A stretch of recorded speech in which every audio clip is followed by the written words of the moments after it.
आज के इस जनसभा में मंच पर उपस्थित भारतीय जनता पार्टी के हमारे प्रदेश के अध्यक्ष श्री राजीव भट्टाचार्य जी, हमारे प्रदेश के यशस्वी मुख्यमंत्री सम्मानीय मानिक शाह जी, हमारे पूर्व मुख्यमंत्री और राज्यसभा के सांसद विप्लव देव जी, भारत सरकार में मंत्री बहन प्रतिमा भौमिक जी, पूर्व उप मुख्यमंत्री विष्णुदेव बर्मन जी, यहाँ के लोकप्रिय सांसद रेवती जी, हमारे सम्मिलित पात्रा जी, महेश शर्मा जी, यहाँ मंच पर उपस्थित सभी मंत्रीगण, हमारे विधायकगण और यहाँ इतनी बड़ी संख्या में एकत्र आए देवी और सज्जनों, मेरे नौजवान साथी और मीडिया के मेरे साथी, प्रिंट मीडिया और इलेक्ट्रॉनिक मीडिया के मेरे साथी। सबसे पहले तो जब मैं त्रिपुरा की धरती पर आया हूं तो मैं सबसे पहले मां त्रिपुरा को नमन करते हुए अपनी बात को प्रारंभ करता हूं। त्रिपुरेश्वरी माता जी की आशीर्वाद लेकर अपनी बात को आप सबके सामने रखना चाहता हूं। और जब मैं साउथ त्रिपुरा में आया हूं, दक्षिण त्रिपुरा में आया हूं, तो यहां शांति बाजार में जो हमारा बहुत प्रसिद्ध काली मंदिर है, उसको भी मैं नमन करते हुए अपनी बात को प्रारंभ करता हूं।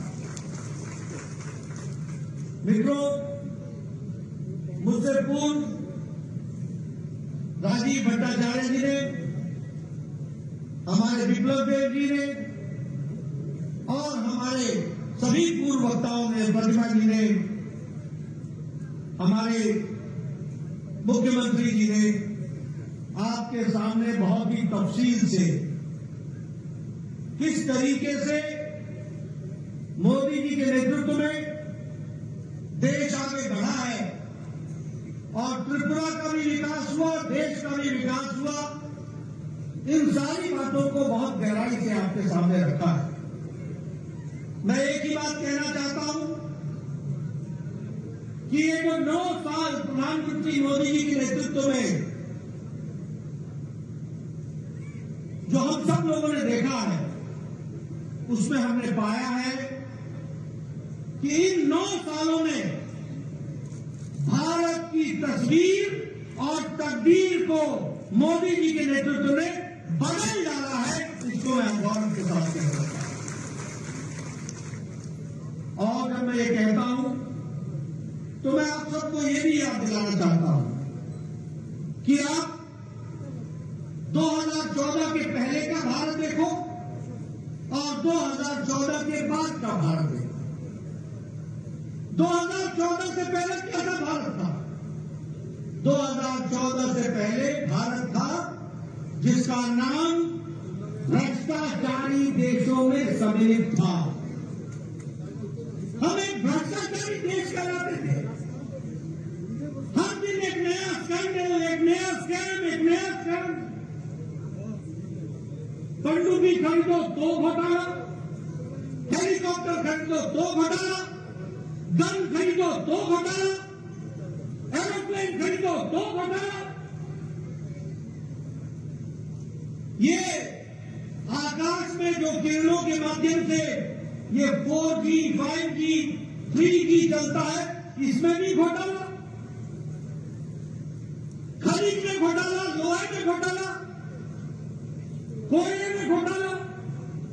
यानी यूपीए की सरकार ने 2014 में न जमीन छोड़ा, न आकाश छोड़ा, न पाताल छोड़ा, तीनों जगह भ्रष्टाचार ही किया। ये यूपीए की सरकार हमको देखने को मिली। ऊपर से निर्णय न लेना ही निर्णय है, पॉलिसी पैरालिसिस। उस समय का रक्षा मंत्री कहता था कि बॉर्डर पर सड़क न बनाना यही हमारा डिफेंस है, यही हमारी रक्षा है कि न सड़क होगी और न ही दुश्मन आ पाएगा। ये भूल जाते थे कि चाइना ने हमारे बॉर्डर तक सड़क बना ली है, उसको मिनट लगेगा घुसने में। लेकिन आज मोदी जी ने 13,125 किलोमीटर की सड़क बनाकर सारे बॉर्डर को सुरक्षित कर दिया है। ये भी हमको ध्यान रखना है। तो एक समय था भ्रष्टाचारी देश, निर्णय न लेने वाला देश, अनिर्णय की स्थिति में रहने वाला देश, वंशवाद से ग्रसित देश, और वहां से आदरणीय मोदी जी ने 2014 के बाद निर्णय लेने वाला देश, मजबूत देश, कड़वे फैसले करने वाला देश, आम आदमी को राहत मिल सके इसके लिए काम करने वाला देश बनाया। तो मोदी जी ने बनाया, इस बात को भी हमको ध्यान रखना चाहिए।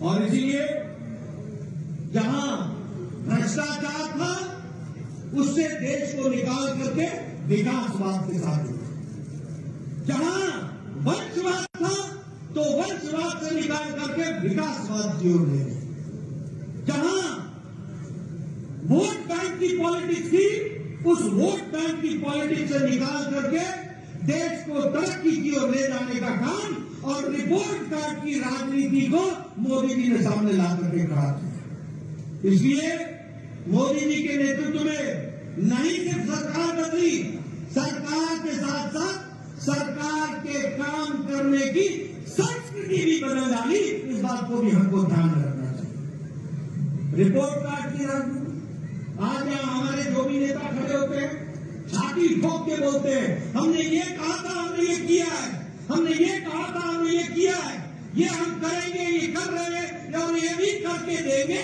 इस बात को कहा है तो भारतीय जनता पार्टी ने। और इसीलिए जब हम विकास की बात करते हैं, आपको जान करके खुशी होगी कि सड़कों के लिए, रोड्स, नेशनल हाईवे के लिए, इंफ्रास्ट्रक्चर के लिए 18 लाख करोड़ रुपए 2014 से 2022 के बीच में खर्च हुआ है। और इस साल 10 लाख करोड़ रुपए सिर्फ इंफ्रास्ट्रक्चर पर खर्च हो रहा है, सिर्फ इंफ्रास्ट्रक्चर पर खर्च हो रहा है। रेलवे लाइन, रोड, अब मैं अगर कंस्ट्रक्शन की बात करूं, एक समय में प्रतिदिन 12 किलोमीटर नेशनल हाईवे बनता था एक दिन, और आज 29 किलोमीटर प्रतिदिन नेशनल हाईवे बनाया जा रहा है। ये भी हमको ध्यान रखना है। उसी तरीके से नेशनल हाईवे पिछले 9 सालों में 54,000 किलोमीटर बने, 54,000 किलोमीटर, और त्रिपुरा में पिछले 6 सालों में 300 किलोमीटर नेशनल हाईवे बन करके तैयार हुआ है। ये भी हमको याद रखना है। ये जो अगरतला से शांति बाजार तक और ये जो साउथ त्रिपुरा है, अब ये नेशनल हाईवे है कि नहीं है? ये नेशनल हाईवे किसने दिया? 2016 में मोदी जी ने दिया और नितिन गडकरी जी ने काम करा करके ये भी आपको दिया। और आज 6 नेशनल हाईवे आज त्रिपुरा में उनका काम चल रहा है और वह आपको त्रिपुरा को दिया गया है। उसी तरीके से अगर हम बात करें तो 37,000 किलोमीटर रेलवे ट्रैक को इलेक्ट्रीफाई कर दिया गया है। यानी अब 37,000 किलोमीटर की सड़क रेलवे ट्रैक पर इलेक्ट्रिक की ट्रेन दौड़ती है, इलेक्ट्रिफिकेशन हो गया है। यह भी हमको ध्यान रखना चाहिए। और अगरतला से अथुरा रेल लिंक, जिसका इंडियन साइड, जो भारतीय साइड है, उसमें 5.40 किलोमीटर, 460 किलोमीटर, ये टोनियर, ये जो हमारा नॉर्थ ईस्ट हमारा डिपार्टमेंट है उसके माध्यम से इसका काम हुआ है। और 6.8 किलोमीटर ये बांग्लादेश में जो रेलवे ट्रैक बन रहा है, इसका खर्च मिनिस्ट्री ऑफ एक्सटर्नल अफेयर्स, विदेश मंत्रालय ने दिया है। और अब अगरतला से कलकत्ता जाने का समय 31 घंटे से घट करके 10 घंटे हो जाएगा। ये विकास की नई कहानी की जाएगी। ये है बदलता भारत। पहले हम बांग्लादेश में के माध्यम से सोच नहीं सकते। आज हमने रेलवे ट्रैक के काम को आगे बढ़ाया। आपको जान करके खुशी भी होगी और आश्चर्य भी होगा।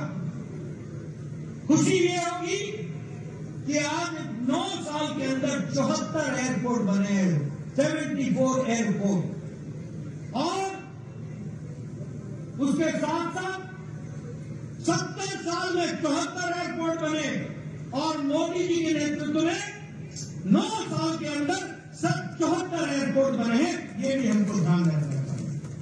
आज नॉर्थ ईस्ट में 7 नए एयरपोर्ट बन रहे हैं। सभी कैपिटल को जोड़ने का प्रयास हो रहा है या कैपिटल के नजदीक एयरपोर्ट बनाने का इंतजाम हो रहा है। अगर हम गांव की सड़क बोले तो आपको जान करके आश्चर्य होगा, पिछले 9 साल में 3,28,000 सड़क ऑल वेदर रोड गांव को जोड़ने के लिए बनी है, और 61,000 गांव हैबिटेशन को पक्की सड़क से जोड़ने का काम पिछले 9 साल में हुआ।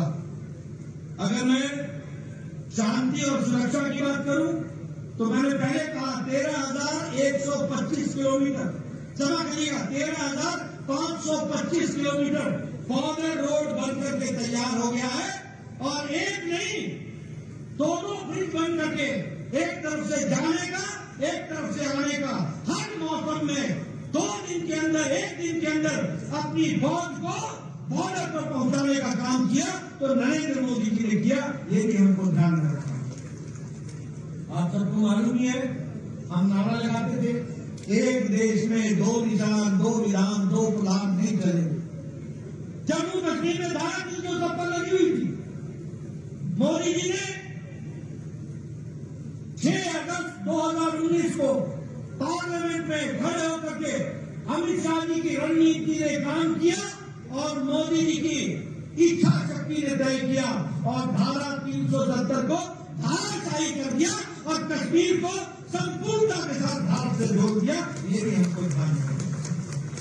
उसी तरीके से अगर मैं बात करूं तो हमारे यहां विकास की दृष्टि से डिफेंस के प्रोडक्शन में 99%, एक तो 7,500 करोड़ रुपए का जो प्रोक्योरमेंट है वो हुआ है, और उसी तरीके से 2,71,000 का 2022-23 में प्रोक्योरमेंट हो रहा है डिफेंस प्रोडक्ट्स का, और जिसमें से 99% भारत की इंडस्ट्री बनानी है। ये आत्मनिर्भर भारत की ओर जाने का विषय है। आपको मालूम होगा, चाइना के साथ डोकलाम स्टैंड ऑफ हुआ, चाइना की फौजें खड़ी रही तो सामने भारत की फौज भी डट के खड़ी रही और उनको वहीं पर रोका। ये भी आपको मालूम है।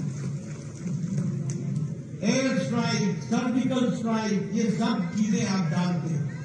कभी किसी भारतीय प्रधानमंत्री ने कहा था कि तुमने बहुत बड़ी गलती कर दी है, तुमको इसका खमियाजा भुगतना पड़ेगा, घर में घुस करके मारेंगे। और ये था सर्जिकल स्ट्राइक जो आपने देखा, ये था एयर स्ट्राइक, ये भी आपने देखा। टेररिज्म का जिसको कहते हैं कि नो टॉलरेंस, 0 टॉलरेंस।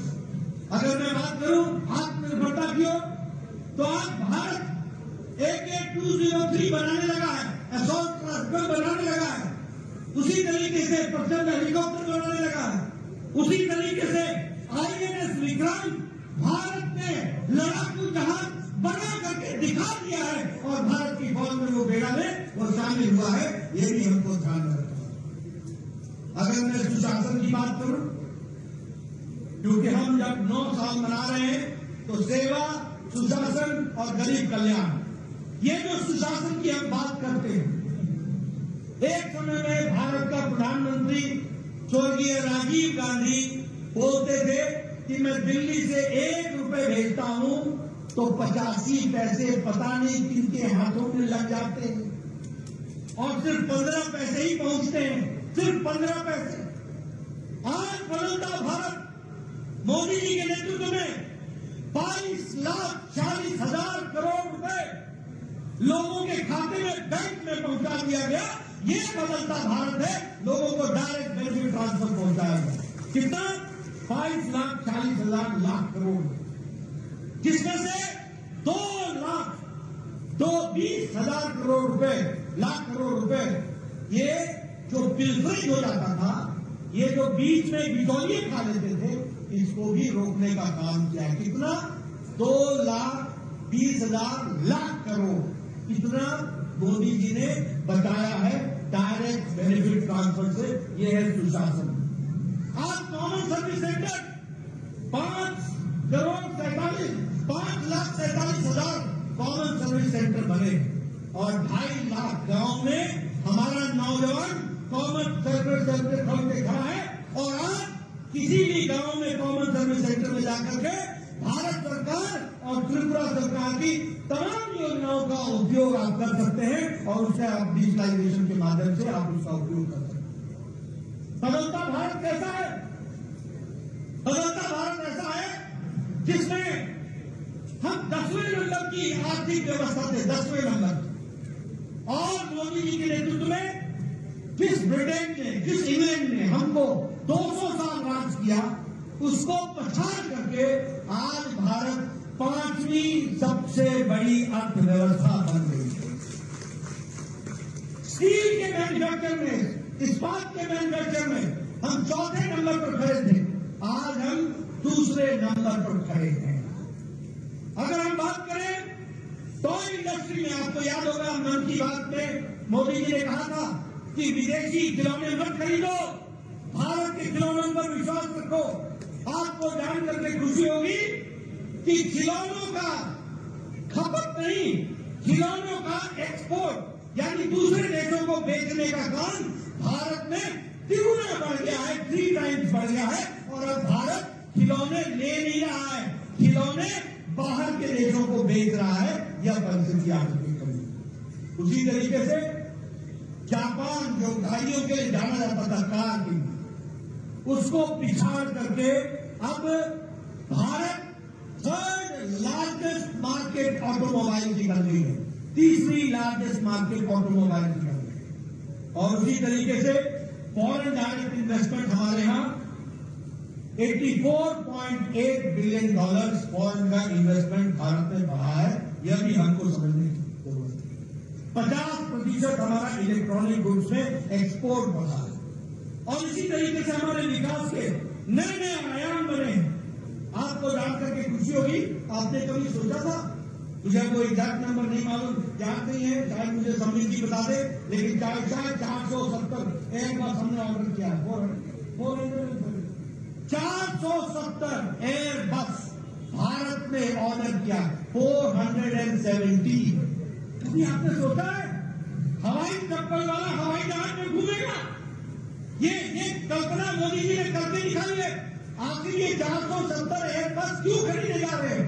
इसलिए कि भारत के लोगों में ये ताकत पैदा हो रही है कि वो हवाई जहाज का सफर कर सके और उसके लिए 470 कर सके।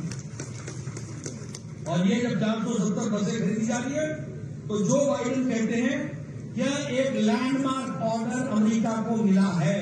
इससे हमारे 44 स्टेट्स के लोगों में एम्प्लॉयमेंट बढ़ेगी। ये जो बाइडेन कहते हैं भारत अमेरिका के राष्ट्रपति। उसी तरीके से रोल्स रॉयस के जो इंजिन हैं वो एयरबस खरीदेगा और इसके लिए यूके के प्रधानमंत्री ये कहते हैं कि समय 2050 तक भारत दुनिया की 3री सबसे बड़ी अर्थव्यवस्था बन जाएगी। ये ऋषि सुनक होगी। और उसी तरीके से हमारे विकास के दृष्टि से इकोनॉमिक पावर के रूप में उनको प्रोजेक्ट किया जाता है, वो भी हमको देखने को मिलता है। मित्रों, मैं यहां आप लोगों को क्लियर कर देना चाहता हूं और मैं चाहता हूं मेरे आंकड़े मीडिया वाले नोट कर लें और सही मायने में भारत की तस्वीर लोगों के सामने रखें। ये जो कांग्रेसी भाई है ना और ये सीपीएम के ये अनपढ़ लोग, क्षमा करिएगा मैं सब बोल रहा हूं अनपढ़, इनको पढ़ाई लिखाई से कोई रास्ता नहीं है। जहां खड़े होते गरीबी, बेरोजगारी, अरे रोजगार के बारे में तुमने बता दिया। आज 5th लार्जेस्ट इकोनॉमी बन रही है। अगर रोजगार नहीं होता तो इकोनॉमी कैसे बनती? अगर हम सबसे बड़ी इकोनॉमी बनने की तरफ बढ़ रहे हैं तो रोजगार के साधन देने का काम भी भारत कर रहा है, ये हमको समझना चाहिए। लेकिन इन अनपढ़ लोगों को मैं बताना चाहता हूं, दुनिया में कोरोना आया, देश में दुनिया में सब जगह मंदी हुई, दुनिया में रूस का और यूक्रेन का झगड़ा हुआ और ये सप्लाई चेन सबका टूटा, सभी को आर्थिक समस्या आई।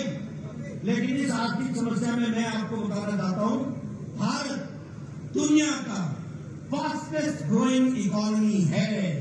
ये सबसे तेज गति से आर्थिक व्यवस्था को बढ़ाने वाला जीडीपी का देश है, ये भी समझिए। और मैं कहने के लिए नहीं कह रहा हूं, नोट कर ले मेरे मित्र पत्रकार भाई, इंडिया की जीडीपी है 8.7% के हिसाब से ग्रो कर रही है, 8.7%। मॉर्गन स्टैनली ये बैंक अपनी रिपोर्ट में कहता है कि भारत की अर्थव्यवस्था सबसे मजबूत है दुनिया में, ये मॉर्गन स्टैनली बोलता है सबसे मजबूत है। और ऑस्ट्रेलिया की विकास दर क्या है, जीडीपी क्या है, 2.2, India 8.7, Australia 2.2%, Germany 2.6%, south Korea 4.1%, Canada 4.5%, Brazil 4.6%, south Africa 4.9%, USA United states of America 5.9%, France 6.8%, United kingdom 7.5% और इंडिया 8.7% में खड़ा है, ये हमको ध्यान रखना। अब मैं अगर महंगाई की बात करूं, इन्फ्लेशन की बात करूं, ये अनपढ़ कांग्रेसी भाइयों को समझा देना, ये महंगाई बोलते हैं ना, इनकी महंगाई हमने देखी है।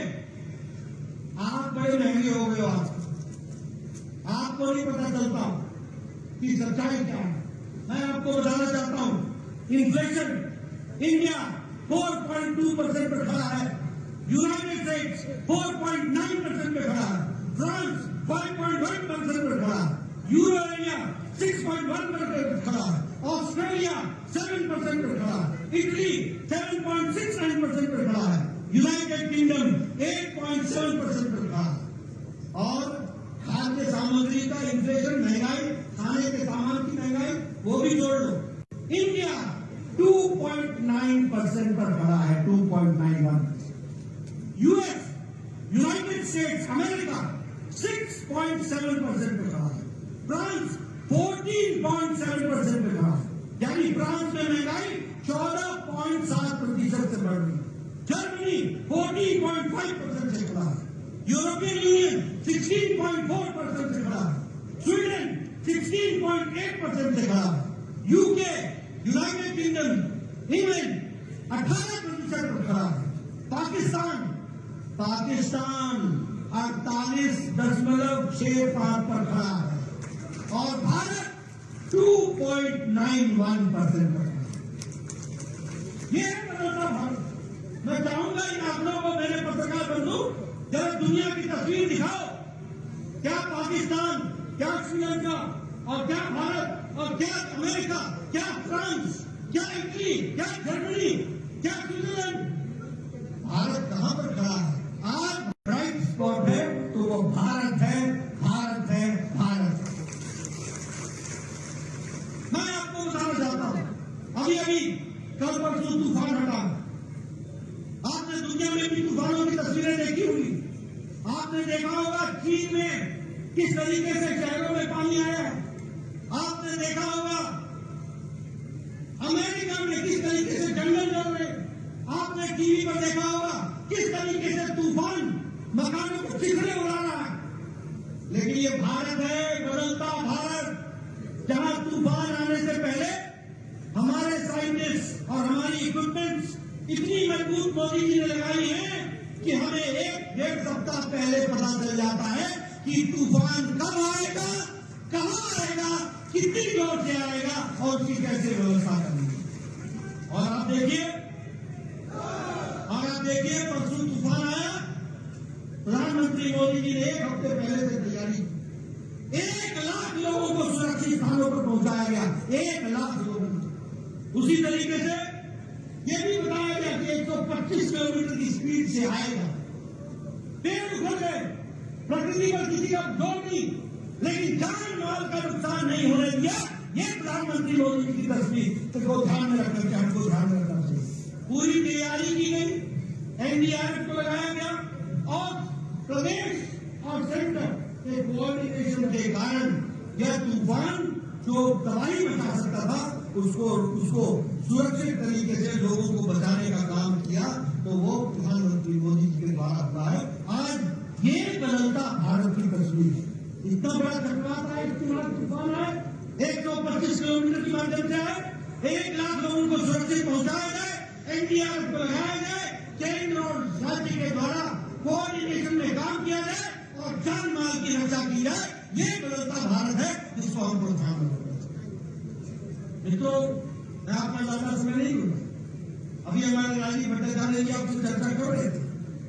गांव, गरीब, वंचित, पीड़ित, शोषित, दलित, किसान, युवा, महिला, सबको अगर ताकत दी है, सशक्तिकरण किया है, तो मोदी जी के नीतियों ने किया है।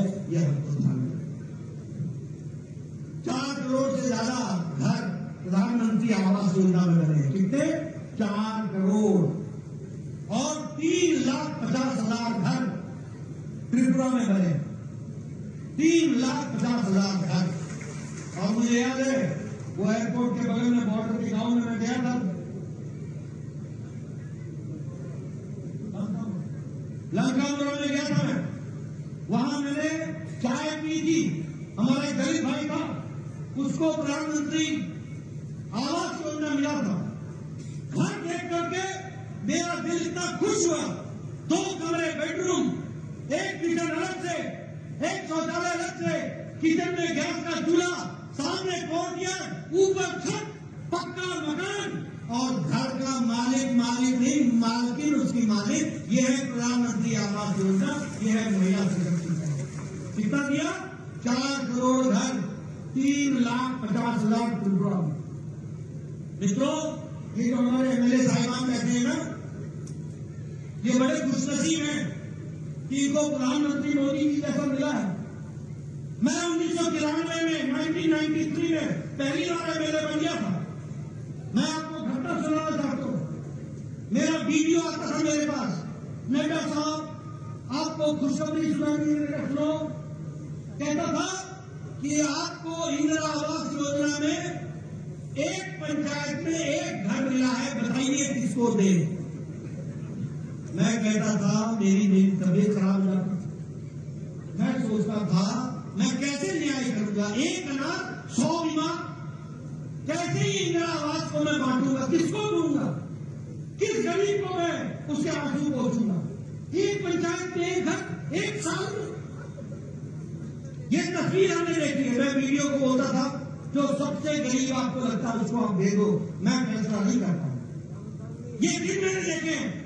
और आज ये कुछ नसीब लोग हैं जो 4 करोड़ प्रधानमंत्री आवास योजना में 1 पंचायत में 20 घर देने के हकदार बनते हैं और गरीबों का भला करते हैं। ये हम लोग समझते हैं। उसी तरीके से आज 11 करोड़ शौचालय बन गए, 12 करोड़ शौचालय बन गए। गांव में बहनें सूर्योदय और सूर्यास्त का इंतजार करती है। आपने वो दिन याद नहीं है? सिर्फ दैनिक नित्यक्रम के लिए उनको इंतजार करना पड़ता था और झुंड के झुंड एक साथ वो गांव से बाहर निकलती थी अपने दैनिक नित्यक्रम के लिए। आज 11 करोड़ से ज्यादा घर शौचालय इज्जत घर बने।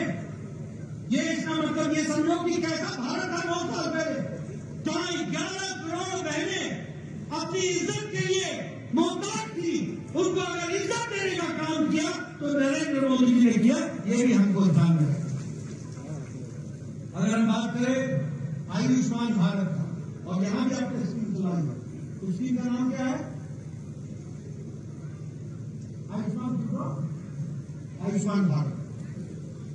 ये सब जितने बैठे ना एमएलए एमपी, ये जितने, इन सब लोग आज से 7-8 साल पहले चिट्ठी लिखा करते थे, प्रधानमंत्री जी मेरे इलाके में फलाना निवासी फलाना बहुत गरीब है, इसका बाईपास सर्जरी होनी है, 2 लाख रुपए लगना है, कृपया प्रधानमंत्री राहत कोष से देने की कृपा करें। लिखते थे, मुख्यमंत्री को लिखते थे, मुख्यमंत्री जी फलाने की किडनी का ऑपरेशन होना है, 5 लाख रुपए खर्च होंगे, कृपया अनुदान देने की कोशिश कीजिए। अब मुख्यमंत्री जी 2 लाख देते थे, बाकी 3 लाख कहां से आए? 2.5 लाख देते थे, कहां से आए? ये सारी स्थितियां थी। लेकिन मोदी जी ने 10 करोड़, मेरे पत्रकार भाई नोट कर लेना, 10 करोड़ 74 लाख परिवार, 50 करोड़ लोग, गरीब लोग, जाति के आधार पर नहीं, काम के आधार पर गरीब लोग। कौन? रिक्शा वाला, रेडी वाला, रेडी वाला, सब्जी वाला, ठेले वाला, बस का ड्राइवर, बस का क्लीनर, बाल काटने वाला, कूड़ेदान से प्लास्टिक इकट्ठे करने वाला, ऐसे गरीब लोगों को, 50 करोड़ लोगों को 5 लाख रुपए प्रति वर्ष हेल्थ कवरेज देने का काम, स्वास्थ्य के गंभीर बीमारियों से लड़ने के लिए देने का काम किया। तो मोदी जी आज कम से कम 80 करोड़ रुपए का इस तरीके से लोगों की राहत के लिए वो भी हमको ध्यान रखना चाहिए। प्रधानमंत्री उज्ज्वला योजना, उजाला योजना, गरीब कल्याण अन्न योजना, आज 80 करोड़ की जनता को 5 किलो गेहूं या 5 किलो चावल, 1 किलो नमक मिल रहा है कि नहीं मिल रहा है? मिल रहा है कि नहीं मिल रहा है? प्रधानमंत्री गरीब कल्याण अन्न योजना में मिल रहा है कि नहीं मिल रहा है? मैं सुनना चाहता हूं, मिल रहा है कि नहीं मिल रहा है? मित्रों, ये गरीब कल्याण अन्न योजना सिर्फ गरीब कल्याण अन्न योजना नहीं है, जिसके कारण भारत की गरीबी 22% से घट करके 10% से कम हो गई और अति गरीबी 1% से भी कम हो गई है। और हम नहीं बोल रहे हैं, ये इंटरनेशनल मॉनिटरी फंड बोल रहे हैं। ये दुनिया की तस्वीरें हैं जो हम आपके सामने देख रहे हैं। भारत की तस्वीर मोदी जी ने बताइए, दुनिया में भारत की छवि बढ़ाई कि नहीं बढ़ाई? बढ़ाई कि नहीं बढ़ाई? ऑस्ट्रेलिया का प्राइम मिनिस्टर भारत के प्रधानमंत्री को बॉस बोलता है कि नहीं बोलता? papua न्यू गिनी के प्रधानमंत्री भारत के प्रधानमंत्री जी के पांव छू करके अभिवादन करता है कि नहीं करता? न्यूजीलैंड का प्रधानमंत्री मिलने के लिए न्यूजीलैंड से फ्लाई करके ऑस्ट्रेलिया की सिडनी में आकर मिलता है कि नहीं मिलता? तमाम देश, दुनिया के तमाम देश, दुनिया के सबसे बड़े सम्मान के साथ आदरणीय प्रधानमंत्री को सम्मानित करते हैं कि नहीं करते हैं? दुनिया में भारत की छवि बनती है कि नहीं बनती है? अब ये यूक्रेन की लड़ाई हुई, मोदी जी ने पुतिन से बात करके युद्ध रुकवाया था कि नहीं रुकवाया था? मोदी जी ने जेलेंस्की से बात करके युद्ध रुकवाया था कि नहीं रुकवाया था? और 22,000 बच्चों को सुरक्षित तिरंगा झंडा लेकर के भारत स्वदेश पहुंचाया। ये बदलता भारत है, ये भी हमको ध्यान रखना है। इसलिए मित्रों, मैं बहुत सी बातें आपको कह सकता हूं और बहुत सी चीजों को आपके सामने रख सकता हूं, लेकिन हाँ, समय का अभाव भी है। आपने मेरी बात बहुत सुनी है, लेकिन आपको मैं समझाना चाहता हूं, भारतीय जनता पार्टी, कांग्रेस और सीपीएम, इन तीनों का अंतर क्या है? सबसे पहले कांग्रेस समझो क्या है। कांग्रेस का मतलब है करप्शन, कांग्रेस का मतलब है भ्रष्टाचार, कांग्रेस का मतलब है कमीशन, कांग्रेस का मतलब है नॉन गवर्नेंस, कुशासन, कांग्रेस का मतलब है पॉलिसी पैरालिसिस, कांग्रेस का मतलब है भाई भतीजावाद, नेपोटिज्म, कांग्रेस का मतलब है परिवारवाद, कांग्रेस का मतलब है failure of law and order, Congress का मतलब, और सीपीएम का मतलब क्या है? सीपीएम का मतलब है टारगेटेड किलिंग, सीपीएम का मतलब है लूट ऑफ गवर्नमेंट फंड, सीपीएम का मतलब है लॉलेसनेस, सीपीएम का मतलब है कोलैप्स ऑफ एडमिनिस्ट्रेशन, सीपीएम का मतलब है लूट ऑफ राशन, सीपीएम का मतलब है physical liquidation of your political opponent, political rivals. और बीजेपी का मतलब क्या है?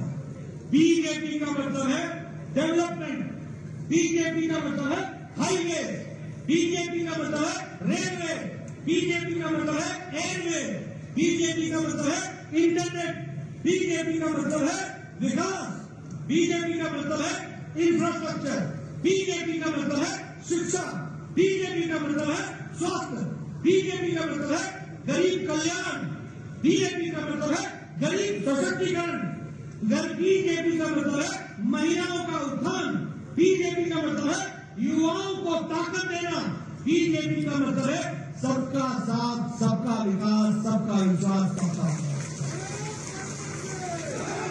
इसलिए मित्रों आप साफ साफ तस्वीर समझ लो कांग्रेस किन बातों के लिए खड़ी होती है। सीपीएम ने आपको किस तरीके का राज दिया और आज पहले विप्लव देव और अंबानी साहब के नेतृत्व में त्रिपुरा को मोदी जी के आशीर्वाद से किस तेजी से आगे बढ़ा रहे हैं, इसको भी आपको ध्यान में रखना पड़ेगा। आपका ज्यादा समय न लेता हुआ आपको 9 साल की मैं बधाई भी देता हूं और ये ध्यान में रखिए कि हमको देश को मजबूती लाने के लिए स्टेबिलिटी लानी होगी, मोदी जी को ताकत देना होगा, भारतीय जनता पार्टी को मजबूती देनी होगी, कमल को खिलाना पड़ेगा और कमल को खिला करके त्रिपुरा को आगे बढ़ाएंगे, देश का योगदान बढ़ाएंगे, देश को आगे बढ़ाएंगे। इन्हीं शब्दों के साथ बहुत बहुत धन्यवाद। जय भारत, जय त्रिपुरा।